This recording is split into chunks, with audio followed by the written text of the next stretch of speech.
Hey everybody, a couple of comments here on what's going on, the Gabby Petito Brian Laundrie case. I'm not going to get into all the details. You've obviously heard about it all, but today is the 28th of September, 2021.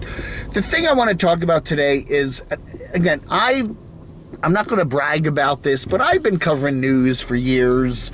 I used to work for a newspaper in Northern Virginia. I've covered criminal cases, murder cases, searches. You know, nothing on the gigantic, hype level as the Gabby and Brian story. But there are cases even on lower levels where, something happens, somebody's arrested or somebody's charged. Are they guilty? Are they not guilty? Et cetera, et cetera. And then the public makes up its mind. People watch the media, they watch the TV news, they read the newspapers.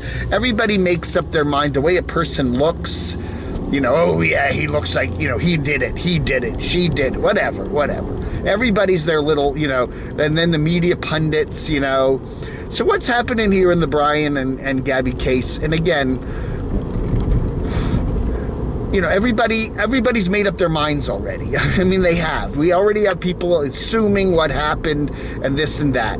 And they're all doing not only are the police and the FBI and different police departments doing the searches and the investigations, but now we also have,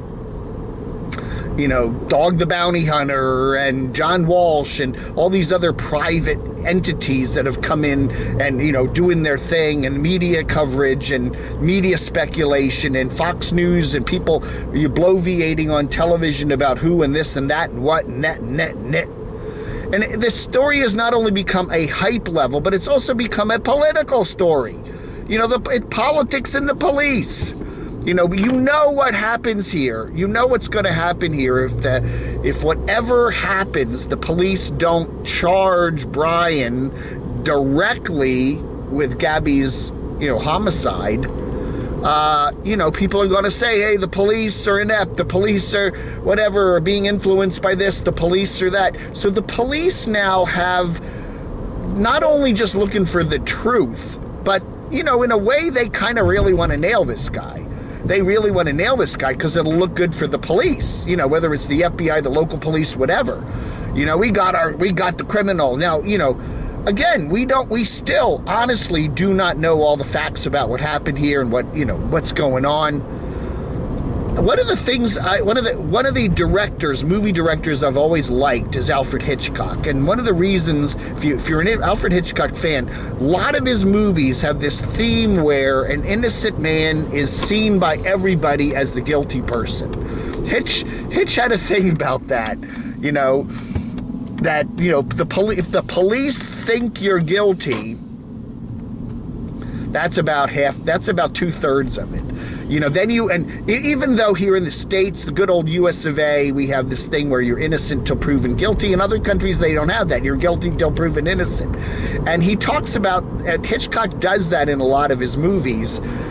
From North by Northwest, Strangers on a Train, somebody is seen as being guilty, and then they have to prove their innocence. And in very many ways, that is what is going on here in the Brian Laundrie Gabby case. Now, Brian, in the court of public opinion now, is seen as guilty, and now we must prove his innocence, and the police are on the case, and if the police can't go along with proving Brian's guilt, then they are somehow complicit in the political stuff of what's going on here.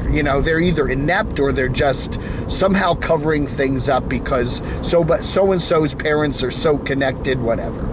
It's just, there's so much going on and a feeding frenzy and all this other stuff. And it's, it's in a way,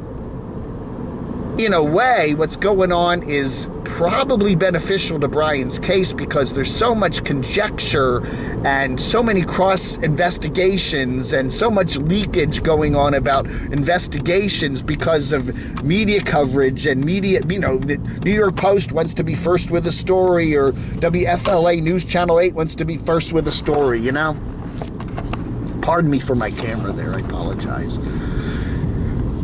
it's going to just make it harder. If the day comes when Brian is caught, and if they do finally put charges against him that are directly in connection with Gabby's homicide, it's going to be a lot harder to convict him because of this media frenzy and all the crazy stuff going on there. I can guarantee you that. And then there's the whole thing about, hey, finding Brian, and something happens and they don't take him alive, and then there'll be all the questions about that. So I don't know. We're now going from just, we're going into this, and again, another Hitchcock movie, Frenzy, which is pretty good. It's the same thing. It's a British set movie about a guy who, they claim he's the necktie strangler, and yet he isn't. Somebody else is doing the murders. It's a good movie. And I'm not going to say that Brian isn't guilty of whatever people think he's guilty of. I'm not going there. But I do have to say that so far, for whatever reason, other than a credit card fraud charge, he hasn't been charged with anything yet that specifically relates to Gabby's homicide. And, if and when that day comes, okay. But at the moment now, we're at the court of public opinion, which is not legal, okay? It's like with the OJ, it's like with Natalie Holloway, it's like with Chris Watts, all those infamous murder cases. People make up their minds based on appearances and conjecture and all these crazy theories in the press. And it is, in a way, kind of entertaining to do all this stuff. I do agree. And we're all fascinated by it.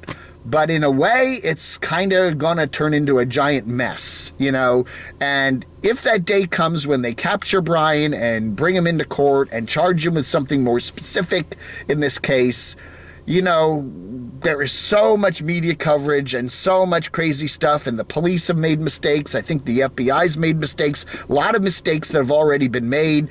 This case is out of control right now, and it's going to be hard, I think, to successfully prosecute him if and when that day does come.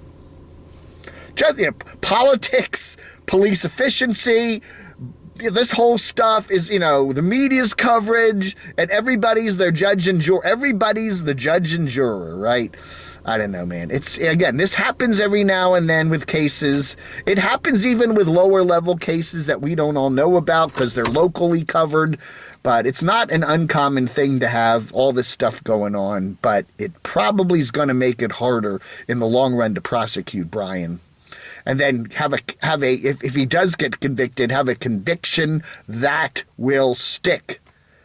And I just have two words to say about that. Bill Cosby. Not that. Guess I'm saying the Bill Cosby case. That had nothing to do with this, but he gets off, right? He gets because of some technicality somewhere down the line. I don't know, man. We'll see. Thank you for watching. Blog Hunter.